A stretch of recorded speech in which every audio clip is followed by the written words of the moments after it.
And so it begins.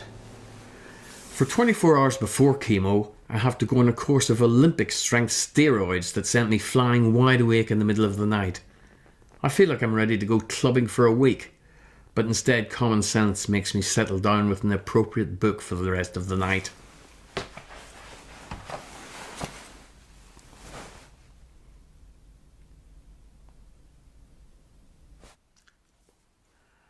Going through clinic, and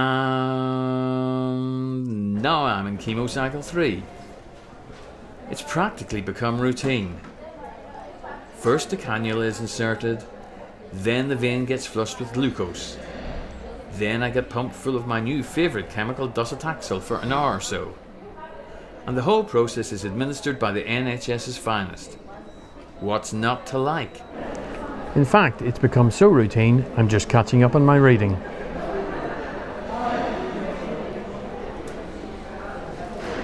Even get free tea and sandwiches. I should come here more often.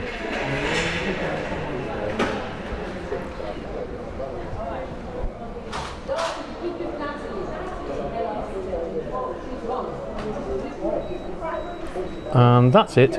My hour's up for another cycle. Well, what's not to like comes later, unfortunately, in the form of that extensive menu with side effects. It's 3:30 a.m, about 12 hours after chemo, and for some reason the super steroids have kicked in again. So having spent last night reading, I'm spending tonight working.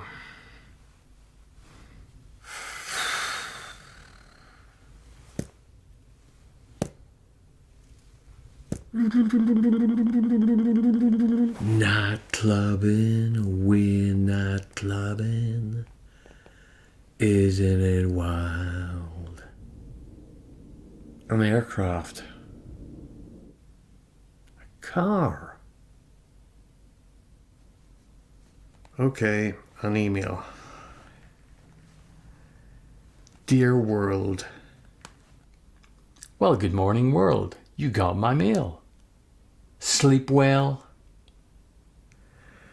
So it's just after 12:30 in the afternoon on day 4, cycle 3, and there's a definite pattern that has emerged now, in that the side effects appeared in the middle of the night at about the same time in the cycle as before, and they are the same effects. It's joint pain, stiffness, odd tasting in the mouth, some fatigue coming on, and basically all I'm good for is sort of lying around doing nothing.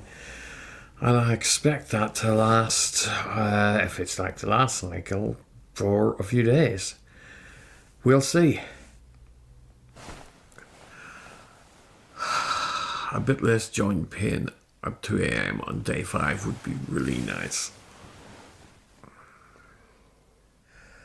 So, almost 9 a.m, day 5, and a night of unreasonable joint pain, relieved only by a dream in which a Russian stole my motorcycle. Every day's a gift. It's now day 11 of cycle 3, and it's been the most frustrating week so far.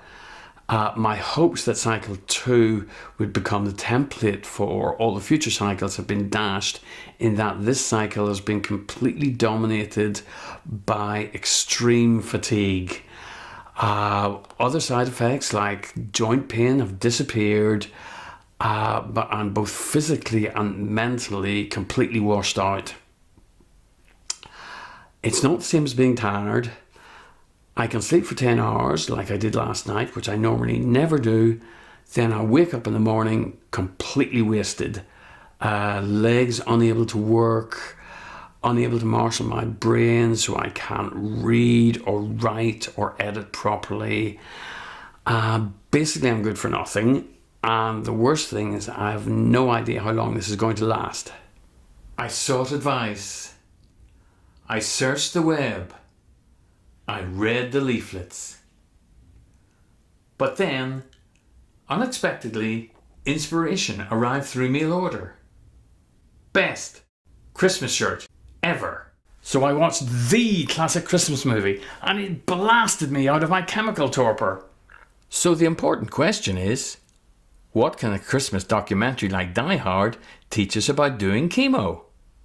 And the answer is quite a lot. Firstly, you can do this. I mean, really. When I was first diagnosed, I swore I wouldn't do chemo.